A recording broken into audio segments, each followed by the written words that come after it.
A few nights ago, I found myself unexpectedly reliving a painful memory that I had buried away for half a decade. My sister, whom I loved and trusted, secretly got involved with my fiancé on the night of our engagement party, and even worse, my family took her side. Now, 5 years have gone by, and she's drowning in overwhelming debt, practically begging me for a staggering sum of $75,000. Let me start at the beginning.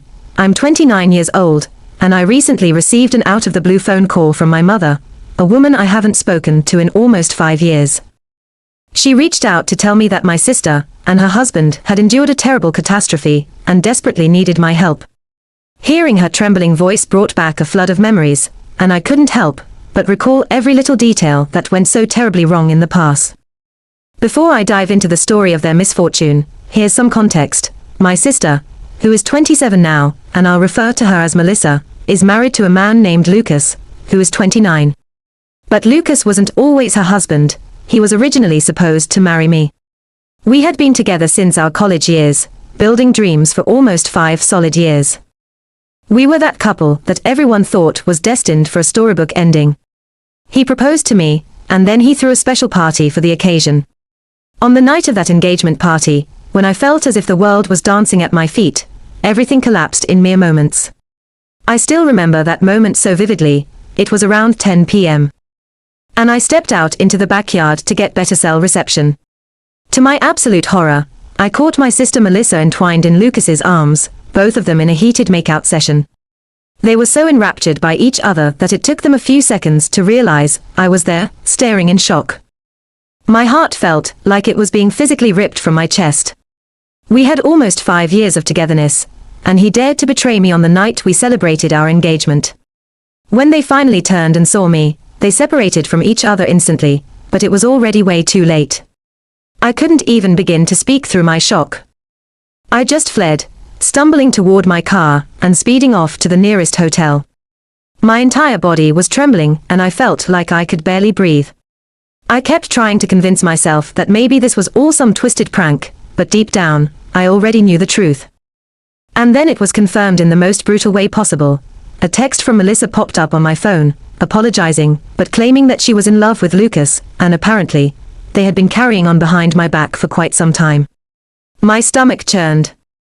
Next came Lucas's own text, echoing what Melissa said, and adding the cruel confession that he'd only proposed to me because he thought committing to me would banish Melissa from his thoughts. Instead, all it did was intensify his obsession with her. He even had the nerve to say I was just a placeholder, nothing but someone standing in the way of their grand fate together. I can't even describe the darkness I sank into as I barricaded myself in that hotel room, trying and failing to piece together how such a betrayal could be real. Those days in that cramped, impersonal hotel space are etched into my mind. After about 4 days of straight-up misery and desperation, I realized I had to go home eventually. I had my job to get back to, and I also needed to collect some of my personal belongings. My boss was already on the verge of letting me go, because I'd vanished without notice. But when I returned to my own house, I couldn't believe my eyes. Not only was Lucas there under the same roof, but so was my entire family, my parents and my aunt, my father's younger sister, who's lived with us ever since she lost her husband, all waiting for me. They seemed to have rallied around Lucas, apparently playing caretaker or mediator. I discovered that they had been calling and texting me non-stop, but I was so shattered I hadn't responded to a single message. As soon as I entered the house, they clamored around me with hugs, acting relieved to see me, all while ignoring the reason I ran away to begin with. The strangest moment was when Melissa came up to me, sobbing and wrapping her arms around me in a giant embrace, as if we were long-lost best friends. I was too traumatized to even process it, so I just froze there, like a statue in the middle of a wild storm. Once everybody finally stopped their frantic attempts to comfort me, I cleared my throat and said that I had returned only to pick up my belongings and leave forever. I remember Lucas standing to one side the entire time, utterly silent, until the very moment I expressed my plan to move out. Then, right after I announced it, he casually mentioned that there was no need for me to bother leaving, because he was planning to move out with Melissa. Apparently, he had already packed his things and was going to live with her, now that the ugly truth was out. It astounded me to see my parents and aunt with these wide grins on their faces, as if they were witnessing some heartwarming love story in a sentimental movie. Even Melissa wore a slight, somewhat remorseful smile while standing next to Lucas, her arm awkwardly looped around his waist. My anger surged, and I couldn't hold it back another second. I demanded to know why the hell they seemed so gleeful when my engagement had just been ripped apart. What on earth did they think was so endearing about a situation that involved blatant cheating? My mother stepped up and started explaining that they fully acknowledged what Melissa and Lucas did was wrong, but that none of us could turn back the clock. The only thing left to do was accept what she believed to be true love. She said they wanted me to understand that this was ultimately for the best. Melissa chimed in at that point, tearfully apologizing for taking my fiancé away from me, but stating she couldn't control whom she fell in love with. She wished she had warned me before I found them making out, but she and Lucas were apparently head over heels for each other and determined to share their lives together. Then, to my utter horror, they kissed right in front of me, as though trying to drive the dagger deeper. My mother even had the nerve to wipe away a sentimental tear. That's when I lost my composure and told them that they were sick if they thought this was something sweet or emotional. Rather than seeing my pain, they decided to frame me as the unreasonable one, acting as if I was a brat who refused to be happy for my sister's blossoming romance. They were unbelievably delusional, like they were living in some alternative reality, where I was the villain for not supporting that kind of betrayal. My father chimed in, telling me to stop behaving immaturely and to simply accept that such things could happen in life. He wanted me to celebrate my sister's supposed soulmate discovery rather than letting myself be resentful. Each word that left his mouth was like salt on a fresh wound. I just couldn't handle their twisted logic anymore. So I stormed into my room, threw some of my essentials into a bag, and left once again, ignoring their calls for me to stay put. It was crystal clear they cared far more about Melissa and her happiness than about me, or even basic morals. They rationalized cheating as if it was some cosmic destiny, and no matter how much I yelled or cried, they had no sympathy for me. After that day, I never replied to their texts or calls. I felt no obligation to do so. A few weeks later, my sister and Lucas even had the audacity to send me a wedding invitation, which I firmly refused to attend. Happily, all our mutual friends boycotted the wedding in my support, and some relatives, who heard the entire ugly truth, also distanced themselves from my parents, outraged by the stance they had taken. As time went on, I decided it was healthier for me to cut ties with them completely, and so, for the past 5 years, I've had almost no contact with anyone in my immediate family. Yes, they attempted to reach out occasionally, little things like sending me birthday wishes, or texting me a Happy New Year. But I was so hurt that I simply ignored them. I didn't block them then, though. I unfollowed them and removed them from my friends list on social media, but I kept my own accounts public, fully aware that they would see my feed and hopefully feel some sting of regret, or envy whenever I shared photos of my fabulous travels, or new achievements. I knew it was petty, but after how terribly they treated me, it felt like the minimum level of retribution. Meanwhile, I barely kept tabs on their lives. They weren't significant enough to me anymore, and I had no desire to know what they were doing, at least, not until very recently, when my mother's unknown number flashed on my screen. She called me 4 days ago, and I instinctively wanted to hang up, but her voice sounded so genuinely desperate that my conscience wouldn't let me hang up without giving her a short chance to speak.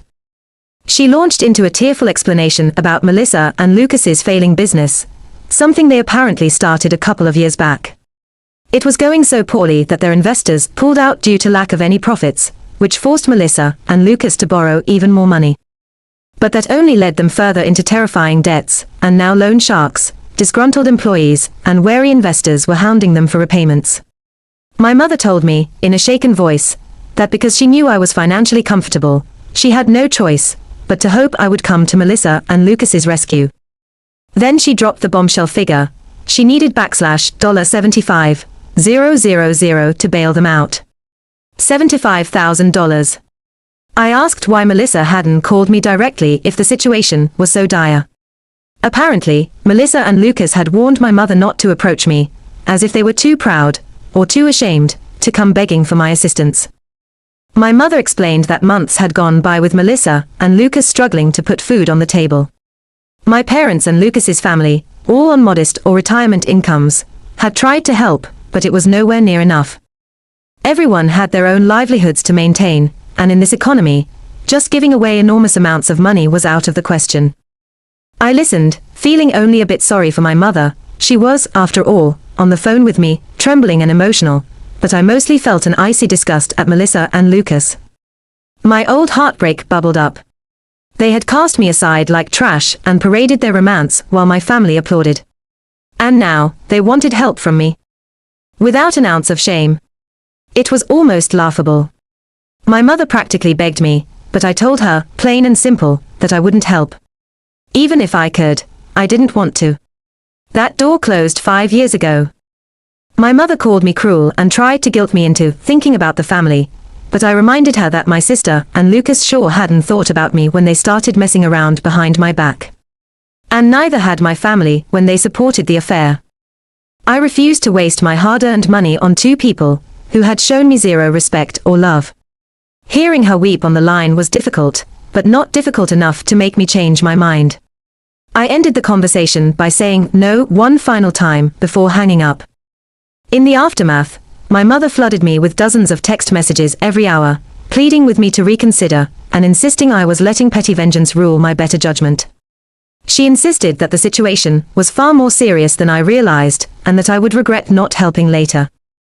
The tone of her texts grew more frantic by the minute, but I'd already made up my mind. I didn't reply. I tried to remind myself that their problems were not my responsibility. And that's when I decided to officially block them, which leads to my first update. Update 1, the frustration became unbearable, so I finally blocked my entire family.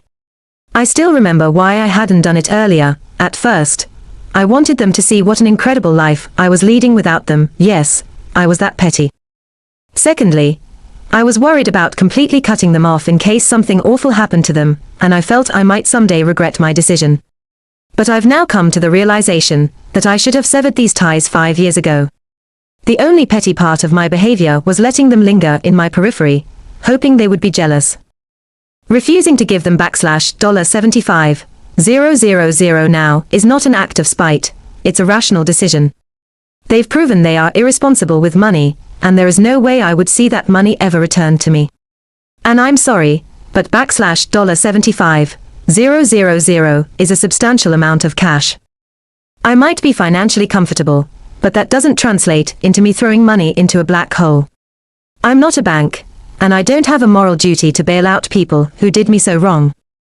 To sanity check my stance, I talked to a couple of my closest friends about it, and they wholeheartedly agreed that cutting my family off and refusing the loan was absolutely the right choice. Melissa and Lucas are not even friends to me at this point. They are practically strangers who wrecked my life.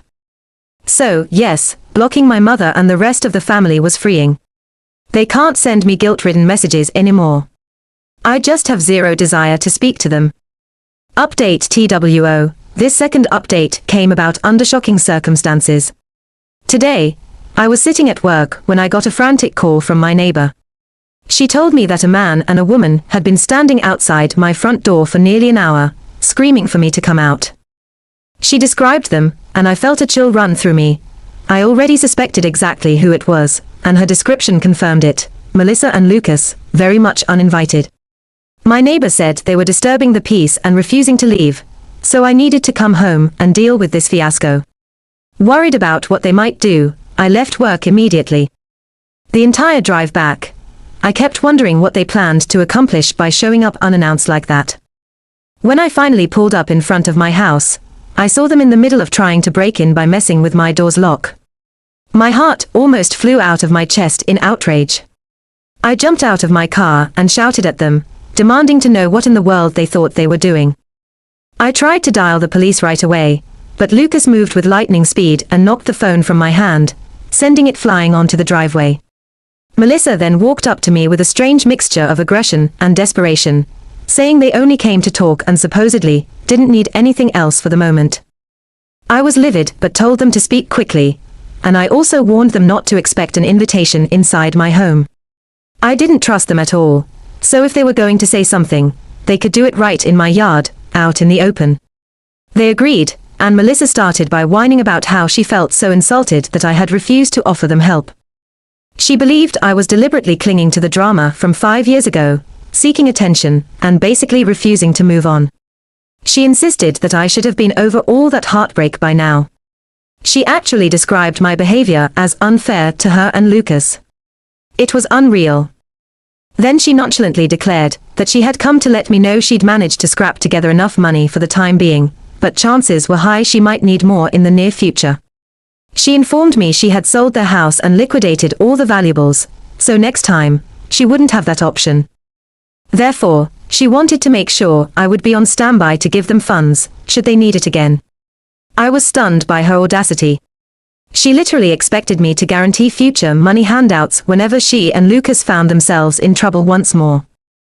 I told her, in no uncertain terms, that I hated both of them passionately, and that I definitely did not owe them anything, now or ever. Then I added that I was on the verge of losing control of my temper, so they needed to get out of my face if they didn't want an actual fight on their hands. Lucas decided to chime in, demanding that I sign some sort of written document guaranteeing I'd give them money whenever they asked in the future. I was so dumbfounded I nearly burst out laughing.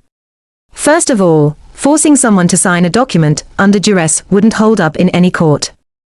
Secondly, who in their right mind thought they could show up like a couple of criminals and pressure me into something like that? I shouted at them to leave, and Melissa actually shoved me in the chest, hissing that this was a family matter, and that I was shirking my responsibilities. I was seconds away from retaliating physically, but I realized that would only blow the situation up even further, and I wasn't about to stoop to their level. Instead, I scrambled to pick up my phone from the ground, got back into my car, and sped off. I didn't bother looking in the rearview mirror to see if they were following. I just needed to be far away from them. Once I felt safe, I called the police and told them what was happening. Remarkably, the police arrived within 20 minutes, just as I was circling back to my house. Melissa and Lucas were still there, and I watched as the officers took them into custody for attempted break-in, and whatever other charges might apply. The police told me they'd probably be released soon, because the charges weren't that severe, but at least it bought me enough time to secure my home and not deal with their madness anymore. After this ordeal, I was certain my family would start bombarding me again, but surprisingly, no one reached out, not even from a different phone number. Part of me wonders if they are just biding their time to strike again, waiting for a calmer moment to try to guilt-trip me further. But for now, I was left in peace. Update 3. I was wrong to think my family had given up. About a week passed, and I almost began to relax, believing they might accept the inevitable. Then, yesterday, my parents appeared unannounced at my front door. Unlike Melissa and Lucas, they were calm and unarmed with demands, so I reluctantly let them in. My mother burst into tears the second she crossed the threshold, confessing that she regretted her decision to side with Melissa all those years ago, and lamenting that she never supported me as she should have.